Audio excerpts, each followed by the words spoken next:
Yes, guys, Larry from the GRP back again with another video. Guys are not with me.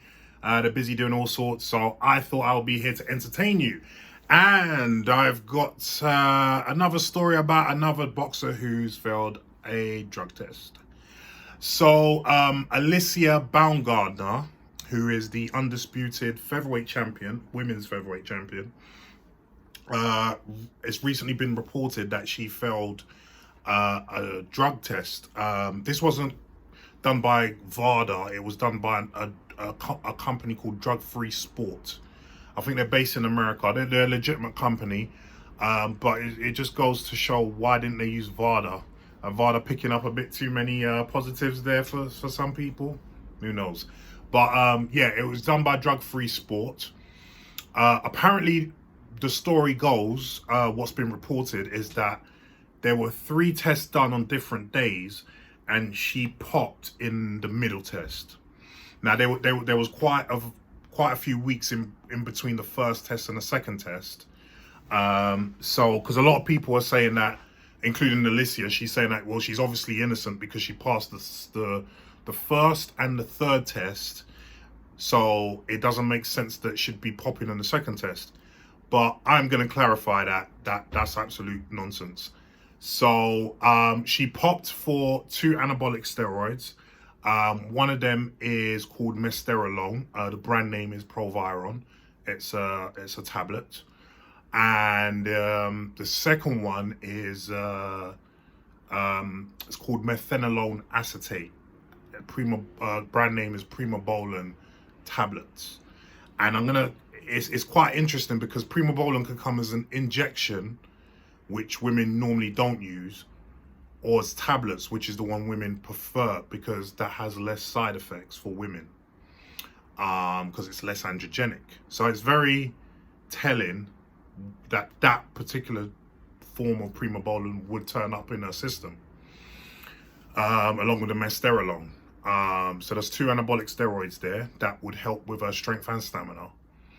And the reason why those 2 it's notable that those 2 are tablet form and not injectable form is because tablet form steroids have a very short half-life.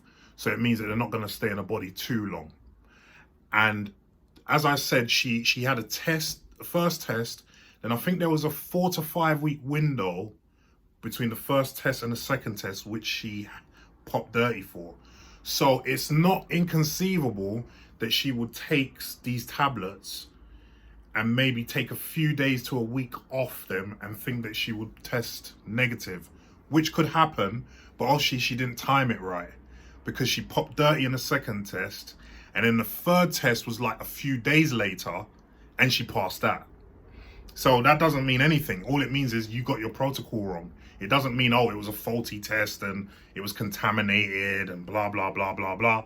It means you got your protocol wrong. That's all it means, because like I said, tablets are very fast acting and they can clear the system very quickly. And that's why they'll be used, especially by women, because the longer it's in your system, the longer it can linger for side effects, because these are male hormones.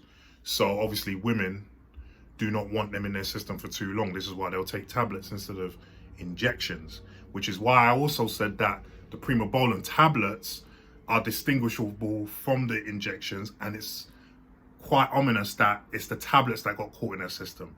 So all this nonsense about contamination is absolute bollocks.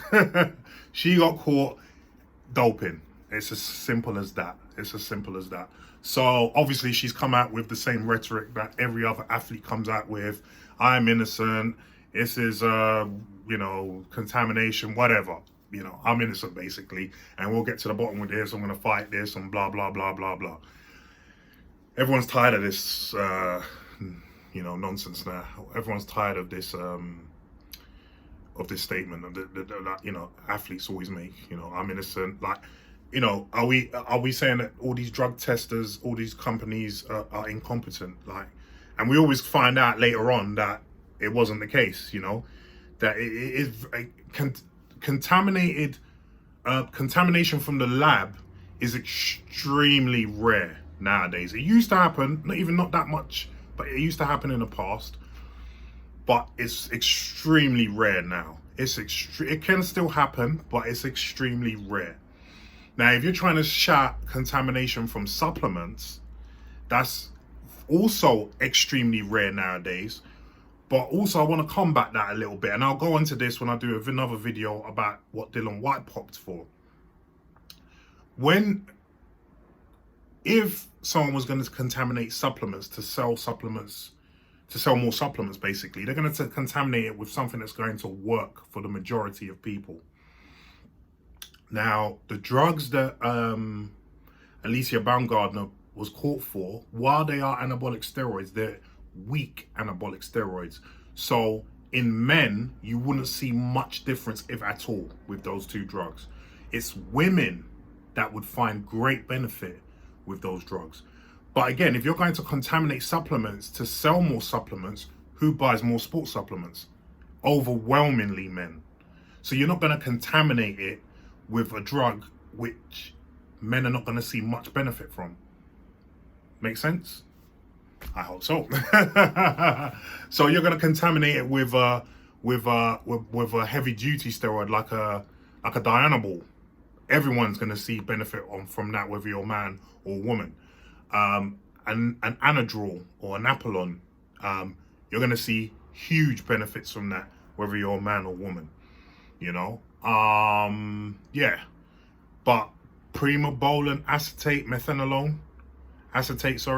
mesterolone, only women are going to see huge benefits from that, not men. So it doesn't make sense for someone who's trying to contaminate their supplements to sell more supplements to make it look like they really work, to contaminate it with these products.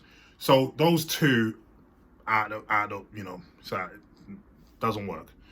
Some people are coming out with this explanation that she was, Eddie Hearn somehow contaminated the sample, just like with the Dylan White case. Absolute nonsense. There's a chain of custody that needs to be seen with these samples. And once they're sealed in front of you, it cannot be unsealed. You'd have to literally break it. And then the sample is void. So there's no way to contaminate it after the sample has been produced and sealed.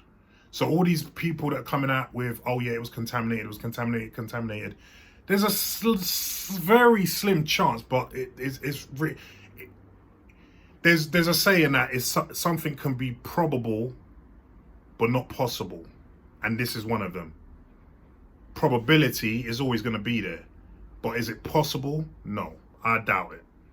So yeah, it's going to be interesting to see how this unfolds, because from what I hear, although it's a rumor, she was looking to leave Matchroom, and that's why a lot of people are jumping on this nonsense idea that Eddie Hearn had something to do with contaminating her sample, again, which is nonsense.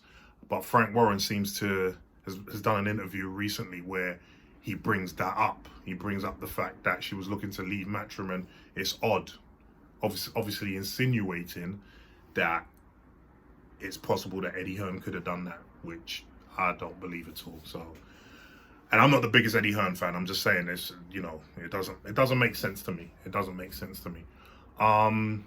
Yeah. So let's see what happens with Alycia. I think she's guilty.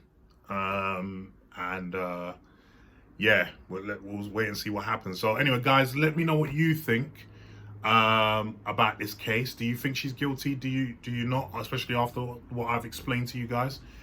Leave your comments down below. Let me know, please. Yeah.